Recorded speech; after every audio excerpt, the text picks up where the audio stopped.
क्या निफ्टी यहाँ से इस हफ्ते में एक ज़बरदस्त बाउंस दिखाकर ऊपर जाएगा या फिर ट्रेडर्स का, इन्वेस्टर्स का लाखों करोड़ रुपया डूबेगा?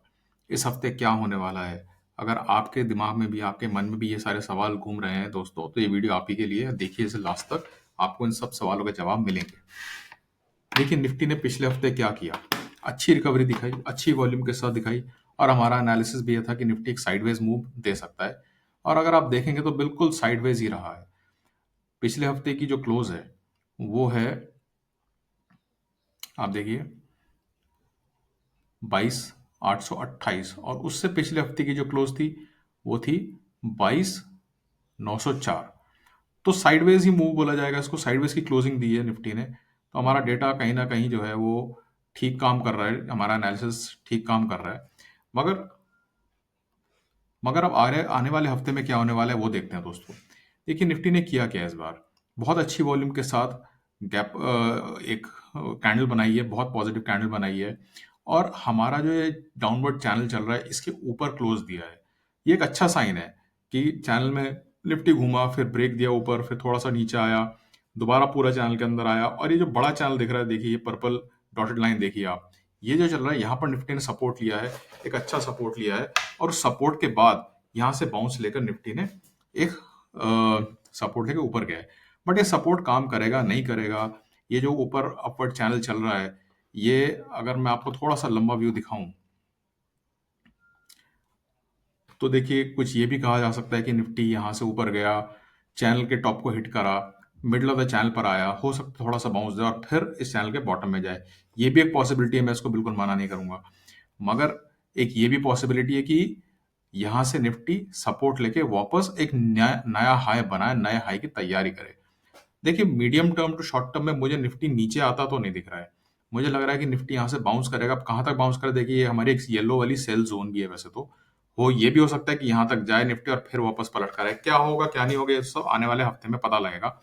मगर अगर मैं इस हफ्ते की बात करता हूँ तो डेटा ये बोलता है कि Nifty sideways to positive territory में ही बंद होगा। अब बाकी अगर हम डे टाइम फ्रेम पर देखें तो गैप अप गैप डाउन बहुत जबरदस्त हो रहे हैं। ऑप्शन डेटा के हिसाब से अगर हम इस हफ्ते की बात करते हैं तो 22,500 और 23,500 ये एक जोन निकल कर आ रही है ऑप्शन के हिसाब से। मगर मैं न्यूज बेस्ड भी अगर आपको बताता हूँ, अगर न्यूज बेस्ड भी कुछ अगर इवेंट होता है तब भी मुझे नहीं लगता कि निफ्टी किसी भी सूरत हाल में 21,700, 21,970, 21,970 करीब करीब ये वाला जो हमारा डाउनवर्ड चैनल का जो मिडल है, इसको मुझे ब्रेक करता नहीं दिख रहा है। ये इस क्लस्टर का लो भी है।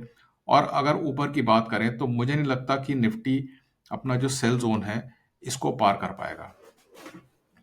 तो जोन मैं एक बार चेक करता हूँ जो मैंने लिखा हुआ है, 23, हाँ, अपर एज, इसका अपर एज मुझे नहीं लगता कि निफ्टी पार कर पाएगा एटलीस्ट इस हफ्ते में। तो कुछ भी न्यूज आ जाए, कुछ भी न्यूज बेस्ड इवेंट हो जाए, मुझे नहीं लगता कि ये वाली जो रेंज है हमारी ये वायलेट होगी। तो अगर आपको कोई पेयर ट्रेड बनाना है तो आपके सामने ये रेंज है इस हफ्ते की, ये ब्रेक नहीं होने वाली दोस्तों, ये ध्यान रखिएगा। तो ये निफ्टी का मेरा व्यू है इस आने वाले हफ्ते के लिए।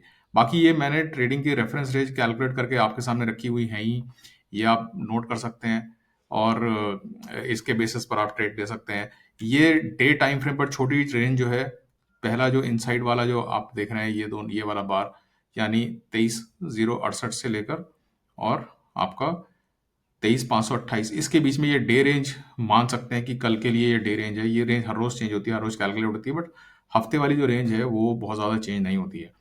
तो दोस्तों आप इन चीज़ों को ध्यान में रखते हुए अपना ट्रेड ले सकते हैं ऑप्शन। और ये मैंने एक्सट्रीम बताई है आपको रेंज, बाई दी हुई, हाँ, 21,970 से लेकर 23,700, ये एक्सट्रीम रेंज है। ये नहीं कह रहा हूँ कि ये अपर एजेस चेक होंगे, बट अगर कोई न्यूज बेस्ड इवेंट आता है कुछ भी इस तरह का, कल गैप अप खुल जाता है अगर 500-700 पॉइंट का, तो उन ऐसे एक्सट्रीम केसेस में बता रहा हूँ ये रेंज रहेगी निफ्टी की। वैसे अगर ऑप्शन डेटा के हिसाब से हम चलें तो 22,500 से 23,500 की रेंज तो वैसे भी निकल कर आई रही है। मैं 23,700 की रेंज लेके चल रहा हूँ क्योंकि मैंने ये सेल जोन बना रखी है। ये भी मेरी कुछ कैलकुलेशन है, उसके हिसाब से सेल जोन निकली हुई है। तो दोस्तों आप इन सब चीज़ों को ध्यान में रखते हुए अपना ट्रेड लें, कैपिटल बचा कर काम करें, और सिर्फ इम्पल्सिव ट्रेडर्स ही काम करें, क्योंकि विक्स देखिए इस हफ्ते में 45% बढ़ा है। 45% बढ़ा है। मतलब विक्स ट्रेडेबल है ही नहीं। विक्स को अगर देखा जाए तो ये मार्केट ट्रेडेबल है ही नहीं। ये आपको फंसा सकती है, बहुत बुरी तरह से फंसा सकती है। तो ऑनेस्ट सलाह तो ये रहेगी कि आप जब तक विक्स कूल नहीं हो जाता है, अपना वापस एटलीस्ट 16 के नीचे नहीं आ जाता है, तब तक तो बहुत ही कॉशन की ज़रूरत है। अगर ट्रेड करना ही है तो बहुत ही ज़बरदस्त स्टॉप लॉस के साथ काम करिए, नहीं तो विक्स को कूल होने दीजिए और उसके बाद ट्रेड लीजिएगा। तो दोस्तों, ये मेरा एनालिसिस है इस हफ्ते के लिए। अगर आपको अच्छा लगा तो लाइक करिए, शेयर करिए, सब्सक्राइब करिए और कमेंट करके बताइए कि आपकी ट्रेडिंग कैसी चल रही है, किस तरह की वीडियोस आप देखना चाहते हैं। थैंक्स दोस्तों, मेरा नाम है अभिषेक मित्तल।